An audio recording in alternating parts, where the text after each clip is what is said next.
one of the main researchers of Judeo-Spanish literature and poetry and music, actually, was Samuel Armistead. So he wrote a whole series from the University of California Press, and he wrote in the book that I show the cover, The Folk Literature of the Sephardic Jews. It's based on what are called the chapbooks of a Sephardic Judeo-Spanish musical minstrel called Yaakov Abraham Yonah. Yonah, so he would sing the songs, he would write the lyrics in little pamphlets and then peddle them at his performances in, let's say, coffee houses in Salonika. Now, so Armistead analyzed in several books many of Yonah's songs, ballads, romances, and later on in New York, a Jewish Sephardic Hispanist, Meir Benedette, he wrote Judeo-Spanish ballads from New York. Although not all were collected in New York, but they were based on a lot of the interviews of Sephardic Jews, primarily in Europe, who gave examples of the various ballads. I gave you one example of a ballad. And here's some analysis, but it's in English, so you'll understand most of this. La Sierpe del Rio, the river snake. This ballad was cultivated and told in Salonika. Uncle and nephew go wandering through the fields. They approach a palace or a castle. They are drinking wine and wagering as to which of them will kill or subdue the river snake, or the old woman of the river. One of them will use a sword, the other an iron knife. Further along the way, in Antequera, there is a mill that will not turn with water or wine, but which turns with the blood of little children, little orphans, little children. This is the opposite. This is probably a paganistic custom that the Jews are repeating. Okay, I don't know of any blood libel that was instigated because of this, or the Jews were never blamed for this. But it's interesting. It's a double take on a blood libel narrative. The Ballad of La Sierpe del Rio ends our collection in an enigmatic note. With the text currently at hand, the story remains essentially impenetrable. The uncle, the nephew pair recall heroic figures of the Carolingian romances, yet they can hardly be considered heroic, since they are all in their cups and are intemperately wagering on each other's bravery. Elsewhere, they're connected to another song. So, in short, there are various versions of the story, and it doesn't only deal with the uncle and the nephew. It deals, maybe there's a woman or a demonized woman, some magical figure and all this is like producing the evil eye. So because of all these activities and the fear of the snake, the mill isn't going to work, okay? And so you won't be able to have water, you won't be able to produce bread, you won't be able to make wine, and all these are Sephardic folktales. So my colleague, Shoshana Weich-Shachak, she talks about the second form of Spanish Jewish ballads, the romancero or the coplas. The actual performance of some romances, as in the Salonican example presented here, observe a concatenation. The last two hemstitches, sung in the second half of the musical stanza, the last two phrases, are repeated at the beginning of the two musical stanza, with the melody corresponding to the two musical phrases.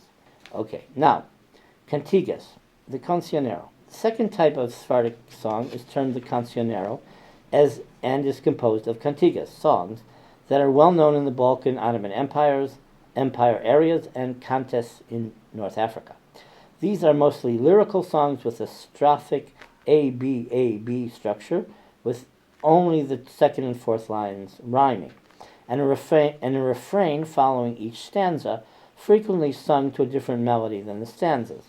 Cantigas are typical for their textual variation and versatility, and they are often strongly influenced by the musical traditions of the environment.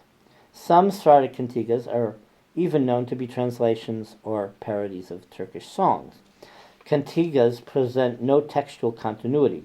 They are rather brief lyrical compositions, and although textual similarities have been identified in cantigas and certain medieval and later Spanish compositions, the cancionero repertoire is chronologically newer than the romancero and is believed to emerge exclusively after the expulsion of the Jews from Spain. Like the romancero, the cancionero is also a repertoire sung primarily by women, but conveying a different social function. While romances are songs mostly destined to the private domestic sphere, cantigas are songs of celebration. Most of them are thematically linked to wedding celebrations and courtship rituals. As such, they are performed by collectives of women, often sung in unison to a musical accompaniment which consisted mainly of a frame drum or pandur, or the tambourine, and occasionally of other predominantly string instruments, which were usually played by men. Now, the last form which we're going to talk about are coplas. These are strophic compositions, but in contrast with the cantigas, they are narrative episodes with historical, political, or paraliturgical themes, such as the so-called recreational songs. They are generally musically indebted to the traditions of the areas that the Jews inhabited.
Coplas, a very vital genre within Sephardic music, experienced exceptional popularity in the 17th and 18th centuries. In the 19th century, they were composed by known authors and subsequently printed in songbooks, which contributed to their popularity, especially in these Sephardic centers of Salonika and Istanbul. The vitality of the genre is documented by the fact that there have been coplas composed up to modern time. Coplas are predominantly a male genre, as they are at least partly associated with writing and printing, unlike the romances and cantigas, which are exclusively orally transmitted by women.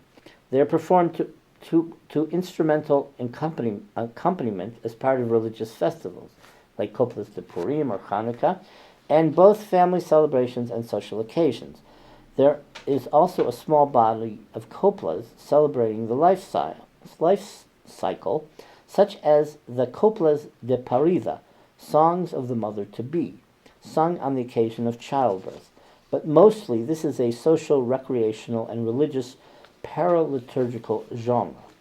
The instruments traditionally employed in the accompaniment of the coplas are usually local, mainly belonging to the string family, such as the oud and the violin.